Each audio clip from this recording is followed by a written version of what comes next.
Spider-Man Hostile Takeover. Chapter 36.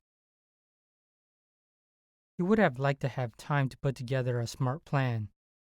Unfortunately, there was only time for a stupid one. So Spider-Man figured it was best to go all the way and make it a really stupid one. Everything was against them. The event would take place in a Fisk hotel. There were rocks on Blackridge security guards everywhere. Norman Osborn was on the scene, which meant there was heavy police presence. If that didn't make things bad enough, the crowd was full of people Spider-Man cared about.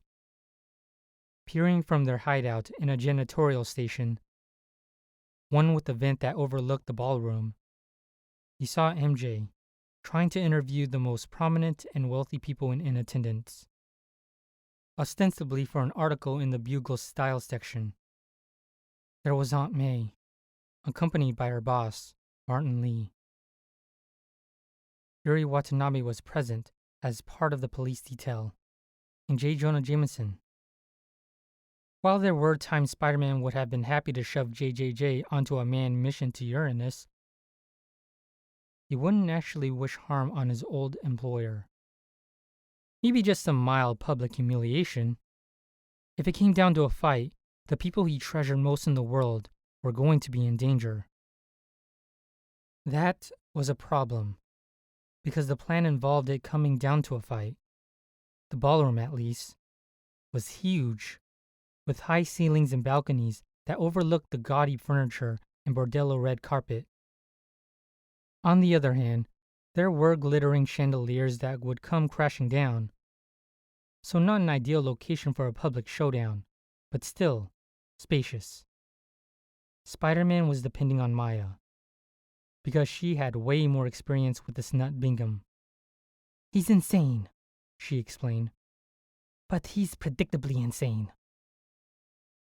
He's exhibited some of the same behaviors in each of my encounters with him. He's a braggart, and seems to think he is the real Spider-Man. He's aggressive and cruel. What gives us hope is that he has rampant hoarding tendencies. He keeps things, and the things that are most important to him, he keeps close." "So you think he has a thumb drive?" he asked. "I know he does. You told me what he said. It's safe, but it's not in the safe. He has it, and he'll have it with him." "I know he will," she said. "Or I'm reasonably certain he will, like 90% certain." "What if it's the 10%? "Then we've risked everything," Maya said, "for absolutely nothing." "On the other hand, we have no alternative." "Then you understand the realities of our situation." If they were going to succeed, they would have to rely on the consistency of Bingham's madness. This seemed to Spider-Man its own sort of madness. On the other hand, he had no choice but to try. "It's not like a king granting Fisk a title, though," he said. "Osborn can say that Fisk will be the new commissioner of finance, but if tomorrow we get the thumb drive and let Osborn know, then all bets will be off. It'll be an embarrassment for the mayor's office, but he'll deal with it." "Agreed. But after tonight, there's no guarantee we'll be able to get the thumb drive, tomorrow or ever again. Tonight, at least we know the lunatic will be nearby.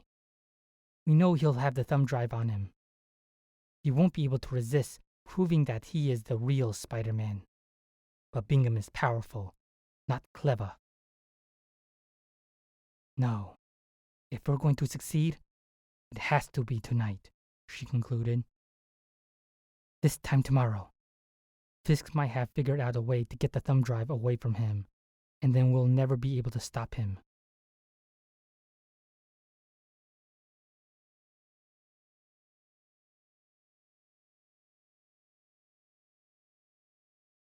He couldn't help but think of what Watanabe had told him, though.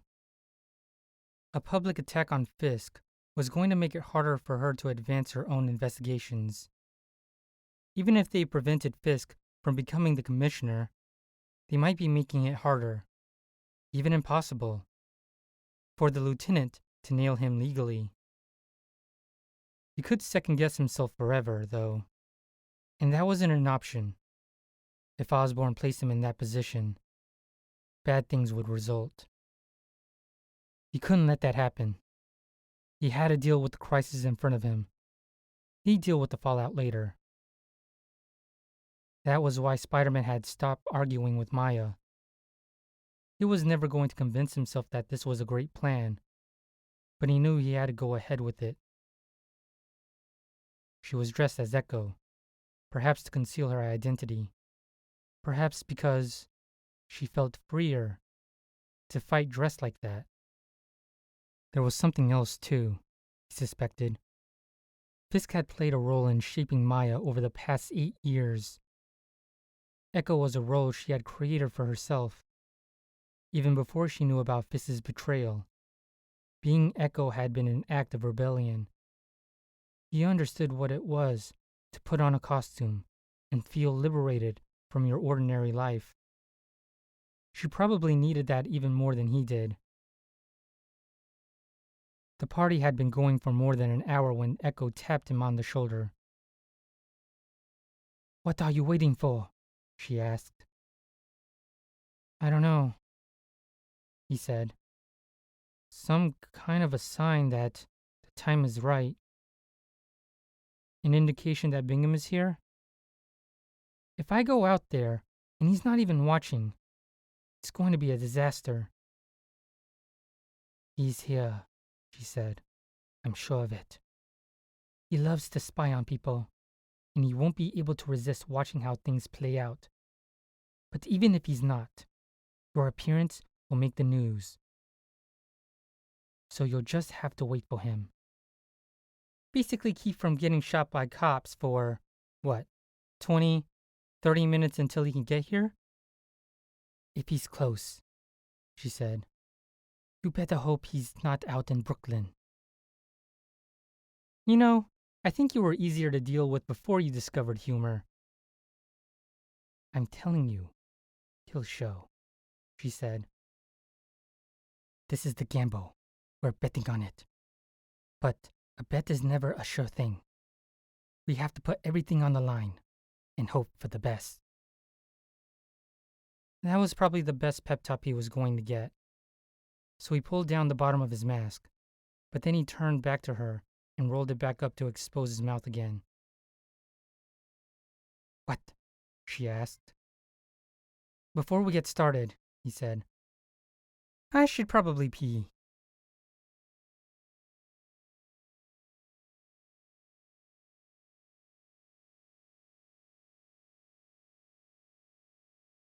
"Ladies and gentlemen, may I have your attention for a moment?" The room went silent as all conversations came to a halt.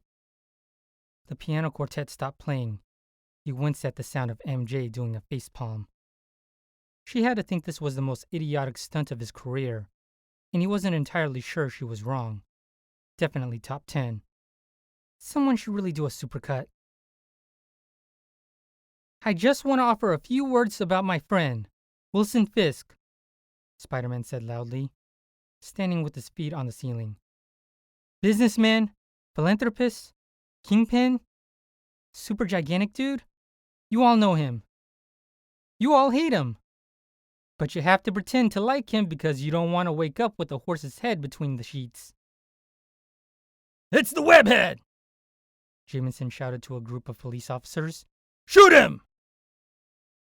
The cops looked unsure, confused. Watanabe was talking to some of them, trying to keep them from drawing their guns. She had no idea what was going on, and must have thought he'd lost his mind. He'd had given her a heads up, but she had tried to talk him out of this, and she might have even taken steps to prevent him from going ahead. "I understand the mayor. Hey there, Norman. Is thinking about naming Fisk the commissioner of finance. That may not be the smartest idea." He scanned the room for Bingham. He still didn't see him. "Except to ask that anyone here who might be the Spider-Man impersonator please step forward. If you're the one going around trying to smear my name by hurting people, committing murder, and generally being a jerk, come on! Show yourself. Don't be shy. You're the imposter! And there he was, rolling in from an upper balcony, flipping to land on an overhanging ledge. I'm the real Spider-Man! Bingham shouted as he thumped his chest. The Spider-Man whose hands are dipped in blood. One of us has spent the last 8 years trying to help the city, Spider-Man announced. The other one is dipped in blood. So let's see a show of hands. Which one is the imposter? I told you that jerk was a fake, he heard a cop say. It's not an imposter, Jameson shouted back. There are more than one of them. They're breeding! As people started to talk and the volume rose, Spider-Man had to tune them out. Here was the man who had killed all those innocent people, had killed his friend. Anika was dead because of him. It hurt less with the passing of time. But the anger hadn't gone away. Not entirely, and that was a good thing. Bingham was insane, yes, dangerously so. And it would be up to a court of law to decide what a fit punishment was.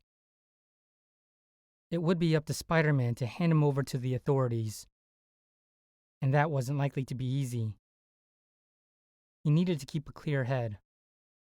Bingham made his move, swinging toward his perch on the ceiling. As he did, people started to panic, and there was a rush for the doors. That made it harder for the cops to react. Spider-Man's impulse was to dodge out of the way, and he couldn't do that. He had to get in close and, as unsavory as it sounded, search for the thumb drive.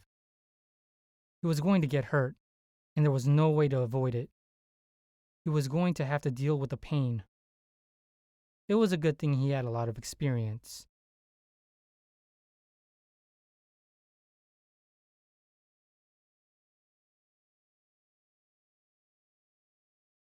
Standing next to Fisk, Norman Osborn permitted himself a smile. On second thought, Wilson, I don't think I'll be offering you that position. It was you all along, wasn't it? Fisk sought to control his expression. You sent him to me as a spy. I just put him in your way, and you snapped him up, the mayor replied. But I knew what you would be dealing with. I knew he was unstable. It was a calculated move. Either he'd do what I told him to, or if not, he would destroy you from the inside. I don't know how this will end with him, but your hold over me is done. He still has a copy of the files, Fisk told him. You better pray I don't regain control of it.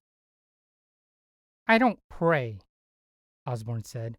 Praying is for the people who leave things to chance. He glanced around the room, taking in the chaos. People ran for cover. They knocked each other down as they tried to force their way to the exits.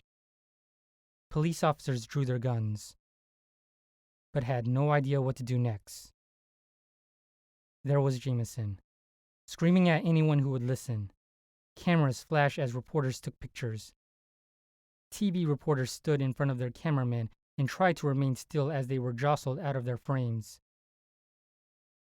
You imagine yourself as someone who sees every move in advance, Osborn said. But I'm afraid you've been outclassed. If you wanted to do business, Fisk, we could have done business.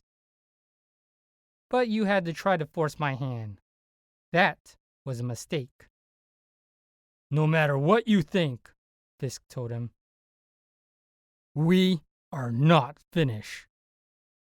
You've crossed a line which there will be no retreating. Osborn gazed at the pandemonium around him and remained as placid as if he were gazing at the sculptures in a museum. Nice party, he added.